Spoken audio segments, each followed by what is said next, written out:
नमस्कार। भारत के इतिहास में ना कुछ रहस्य ऐसे हैं जो वक्त के साथ और भी गहरे होते जाते हैं। और शायद सबसे बड़ा रहस्य जुड़ा है हमारे एक सबसे महान नायक से, नेताजी सुभाष चंद्र बोस। ये कहानी है उस नायक की और उनके रहस्यमयी अंत की। तो सवाल ये है, 18 अगस्त 1945 को आखिर हुआ क्या था? ये एक ऐसा सवाल है जिसके जवाब तो कई हैं, लेकिन सच सच आज तक पर्दे के पीछे है। तो चलिए आज हम मिलकर इस गुत्थी को परत दर परत खोलने की कोशिश करते हैं। अच्छा, तो सबसे पहले बात करते हैं उस ऑफिशियल कहानी की। वो कहानी जो हम सबने सुनी है, जो सालों तक हमें बताई गई। कहानी एक प्लेन क्रैश की, ताइवान में। कहानी कुछ यूं है कि 18 अगस्त 1945 को ताइवान के ताइहोकू एयरपोर्ट से एक जापानी बॉम्बर एयरक्राफ्ट ने उड़ान भरी और टेक ऑफ के कुछ ही पलों के अंदर वो विमान एक आग का गोला बन गया और क्रैश हो गया। और फिर इसी हादसे के आधार पर पूरी दुनिया को ये खबर दी गई कि भारत के वीर सपूत नेताजी सुभाष चंद्र बोस अब हमारे बीच नहीं रहे। सोचिए, इस खबर ने उस वक्त पूरे देश को कैसे झकझोर कर रख दिया होगा। लेकिन क्या कहानी इतनी सीधी थी? क्या ये वाकई पूरा सच था? मतलब जिस एक शख्स के नाम से पूरा ब्रिटिश साम्राज्य कांपता था, उसकी कहानी का अंत इतना सिंपल हो सकता है? बस यहीं से शक के बादल गहराने शुरू होते हैं। तो चलिए अपनी पड़ताल के पहले हिस्से में चलते हैं और ये समझने की कोशिश करते हैं कि ये एक हादसा था या फिर एक सोची समझी कहानी। और जानते हैं, इस पूरी कहानी की सबसे कमजोर कड़ी क्या है? वो ये है कि जिस शख्स से ब्रिटिश हुकूमत खौफ खाती थी, उनकी मौत की पूरी कहानी सिर्फ और सिर्फ एक जापानी रेडियो अनाउंसमेंट पर टिकी थी। जी हां, आपने सही सुना, सिर्फ एक रेडियो ब्रॉडकास्ट। कोई बॉडी नहीं, कोई पुख्ता सबूत नहीं, और दुनिया ने मान लिया कि नेताजी नहीं रहे। अजीब है ना?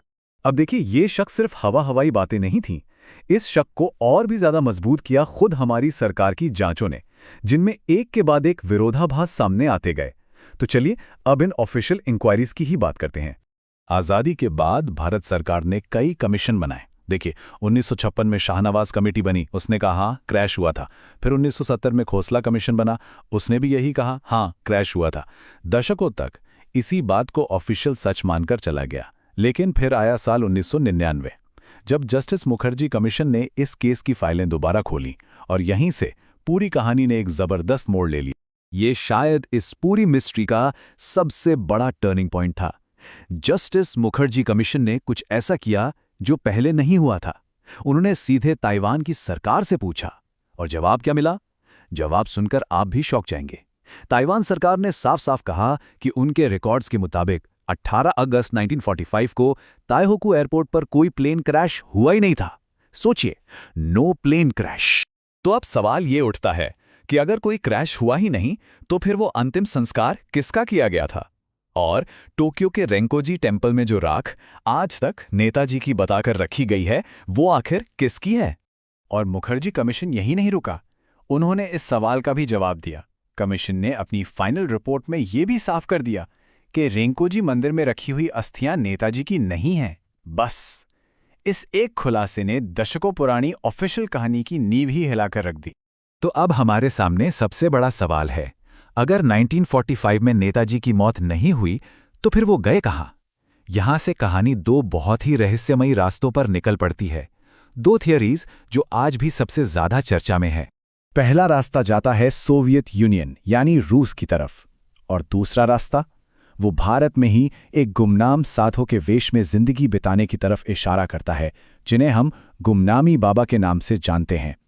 चलिए एक एक करके इन दोनों संभावनाओं को खंगालते हैं। तो चलिए पहले रूस वाले एंगल को देखते हैं। ये थ्योरी कहती है कि प्लेन क्रैश की कहानी दरअसल एक छलावा थी, एक कवर था, ताकि नेताजी ब्रिटिश नज़रों से बचकर सोवियत यूनियन पहुंच सकें। और इस बात को हवा कहां से मिलती है? डीक्लासिफाइड ब्रिटिश इंटेलिजेंस फाइलों से। इन फाइलों में अगस्त 1945 के बाद भी नेताजी के जिंदा होने के इशारे मिलते हैं। इतना ही नहीं, सुब्रमण्यम स्वामी जैसे कई बड़े नेताओं ने तो ये तक दावा किया है कि नेताजी को रूस में साइबेरिया की एक जेल में बंदी बनाकर रखा गया था। पर यह थ्योरी अपने साथ एक बहुत बड़ा और चुभने वाला सवाल भी लाती है। अगर नेताजी वाकई रूस में थे, जिंदा थे, तो उस वक्त की हमारी सरकार ने उन्हें वापस लाने के लिए कोई ठोस कदम क्यों नहीं उठाया? क्या कोई अंतर्राष्ट्रीय दबाव था या कोई घरेलू राजनीति? ये वो सवाल हैं जिसका जवाब आज तक फाइलों में ही दफन है। अब चलते हैं दूसरी और शायद सबसे ज्यादा रहस्यमयी और विवादास्पद थ्योरी पर, गुमनामी बाबा। कहानी है उत्तर प्रदेश के फैजाबाद की, जहां भगवान जी नाम के एक साधु रहते थे। वो पर्दे के पीछे रहते थे, किसी से मिलते नहीं थे, इसलिए लोगों ने गुमनामी बाबा कहते थे। असली कहानी शुरू होती है उनकी मौत के बाद। जब उनका सामान खोला गया तो लोगों के होश उड़ गए। उनके संदूक से क्या क्या निकला, नेताजी के परिवार की वो तस्वीरें जो किसी और के पास हो ही नहीं सकती थी, जर्मनी की बनी दूरबीन, दुनिया की क्लासिक किताबें, ऐसी ढेरों चीजें जो सीधे सीधे नेताजी की थी। जाहिर है इस पर बहुत हंगामा हुआ। जस्टिस सहाय कमीशन बनाया गया इसकी जांच के लिए। कमीशन ने माना कि गुमनामी बाबा कोई आम साधु नहीं थे, उनमें और नेताजी में बहुत सारी समानताएं थीं। लेकिन वो भी ये बात 100% पुख्ता तौर पर नहीं कह पाए कि गुमनामी बाबा ही नेताजी थे। और इसके साथ ही ये रहस्य सुलझने की बजाय और ज्यादा उलझ गया। तो सवाल फिर वहीं आके खड़ा हो जाता है कि आखिरी सच है क्या? क्या हमें इसका जवाब कभी मिलेगा भी? हो सकता है मिलेगा, क्योंकि जवाब शायद आज भी मौजूद है, बस वो कुछ फाइलों के अंदर बंद है। हाँ, ये बात सही है कि सरकार ने नेताजी से जुड़ी बहुत सारी फाइलें डीक्लासिफाई की हैं, उन्हें पब्लिक किया है, जो कि एक बेहतरीन कदम है। पर खेल अभी खत्म नहीं हुआ है। इंटेलिजेंस ब्यूरो यानी आईबी की कुछ सबसे अहम, सबसे क्रूशल फाइलें आज भी सील बंद हैं। तो क्या ये माना जाए कि हमारे राष्ट्रनायक की कहानी का असली सच आज भी एक टॉप सीक्रेट स्टैंप के नीचे दबा हुआ है? क्या इस देश को ये जानने का हक नहीं है कि उनके हीरो के साथ, उनके नेताजी के साथ असल में हुआ क्या था? आप क्या सोचते हैं? क्या नेताजी विमान हादसे में शहीद हुए थे या उन्हें साजिश का शिकार बनाया गया? कमेंट्स में अपनी राय बताएं और इस वीडियो को शेयर करें ताकि सच की खोज जारी रहे। सब्सक्राइब करें स्पीकिंग ट्रूथ को, क्योंकि हम सच बोलना नहीं छोड़ेंगे। जय हिंद।